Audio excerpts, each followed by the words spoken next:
Hi, இன்றைக்கி நம்ம இந்த மாதிரி கொலஸ்ட்ரால் மருந்து பற்றி பார்க்க போகிறோம். உதாரணத்துக்கு சிமோஸ்டெத்தின் இருக்குது. இது இன்னொரு எக்ஸாம்பிள் அத்துருவாஸ்டெத்தின்னு சொல்லுவாங்க. ஸோ இதிலே டிஃப்ரெண்ட் டோசஸ்லாம் இருக்கும். இந்த மாதிரி கொலஸ்ட்ரால் மருந்து எந்த கொலஸ்ட்ரால் ரேஞ்ச் வந்தானே எடுக்கணும், இல்லைன்னா என்ன ஆல்டர்னேட்டிவ் சப்ளிமெண்ட் சாப்பிடலாம், அண்ட் கொலஸ்ட்ரால் மருந்து எடுத்தால் என்ன சைட் எஃபெக்ட்ஸ் இருக்குது அப்படின்றத நம்ம பார்க்கலாம். கொலஸ்ட்ராலே ரெண்டு விதமான கொலஸ்ட்ரால் இருக்குது. ஒன்று எல்டிஎல் சொல்லுவாங்க, இன்னொன்று ஹெச்டிஎல் சொல்லுவாங்க. எல்டிஎல்ன்றது பேட் கொலஸ்ட்ரால்.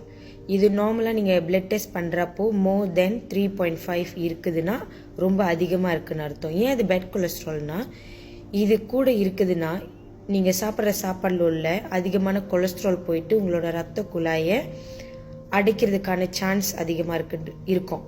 அதுக்கு அர்த்தம் தான் அந்த எல்டிஎல் அதிகமாக இருந்தால், பேட் கொலஸ்ட்ரால் அதிகமாக இருந்தால் ஹை சான்ஸ் உங்களுக்கு இந்த மாதிரி கார்டியோவாஸ்குலர் ரிலேட்டட் ப்ராப்ளம் வர்றதுக்கு, ஸ்ட்ரோக்கு, ஹார்ட் ப்ராப்ளம், அப்புறம் ஹார்ட் அட்டாக், இந்த மாதிரி பிரச்சனைங்க. ஹெச்டிஎல் அப்படின்றது குட் கொலஸ்ட்ரால். இது ஏன் குட் கொலஸ்ட்ரால்னா, எந்த கொலஸ்ட்ரால்லாம் போய் உங்கள் பிளட் வெசலில் அடைச்சிட்டு இருக்கோ அது எல்லாத்தையும் எடுத்துகிட்டு போயிட்டு உங்களோட லிவர்கிட்ட கொடுக்கறது தான் இந்த குட் கொலஸ்ட்ராலோட வேலை. அதனால தான் அது அதிகமாக இருந்தால் நல்லது. அதாவது மோர் தென் 1.5 இருக்கணும் நீங்கள் டெஸ்ட் பண்ணுறப்போ. ஸோ இதான் இந்த கொலஸ்ட்ரால் ரேஞ்ச். எப்போ நீங்கள் டெஸ்ட் பண்ணி பார்க்குறப்போ, ஒரு உதாரணத்துக்கு 2 or 3 டைம்ஸ் நீங்கள் பிளட் டெஸ்ட் எடுக்கிறீங்க, ஒவ்வொரு தடவையும் ஹையாகவே கொலஸ்ட்ரால் இருக்குது, அதாவது அந்த எல்டிஎல். ஹெச்டிஎல் கம்மியாக இருக்குதுன்னா, அப்படி நீங்கள் டாக்டர் துரிசா மீட் பண்ணிங்கன்னா சில டைம் மெடிக்கேஷன் ப்ரிஸ்கிரைப் பண்ணிடுவாங்க. அதுதான் நான் காமிச்ச 2 எக்ஸாம்பிள், சிமோஸ்டெத்தின், அத்துருவாஸ்டெத்தின், இந்த மாதிரி. ஸோ காமிச்சல இந்த மாதிரி எக்ஸாம்பிள். இது 2 எக்ஸாம்பிள் நான் காமிக்கிறேன்.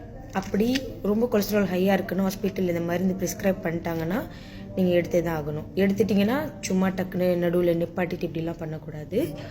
ஸோ இந்த மருந்து எடுக்கிறப்போ என்ன ஒன்றுனா, இந்த ஸ்டெத்தின் குரூப்ஸ் ஆஃப் கொலஸ்ட்ரால் குறைக்கிற மருந்து எடுக்கிறப்போ என்ன பண்ணோன்னா, யூஸ்வலாக மசில் வீக்னஸ் வரும், மசில் வலிக்கும்.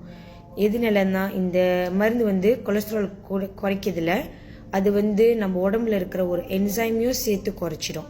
கோ என்சைம் Q10 சொல்லுவாங்க. ஸோ இந்த என்சைம் உடம்புக்கு ரொம்ப இம்பார்ட்டன்ட்.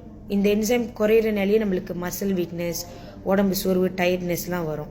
அப்போ நீங்கள் என்ன பண்ணலாம், ஸோ ஹாஸ்பிட்டலில் மேமா உங்களை இந்த கொலஸ்ட்ரால் மருந்து எடுக்க சொல்லியிருக்காங்க, நீங்கள் தினமும் நைட் எடுக்கணும். அப்போ என்ன பண்ணுறது, இது கோ என்சைம் Q10 இருக்குதுல்ல, இதையும் சேர்த்து அதே டைம் எடுங்க. ஓகே.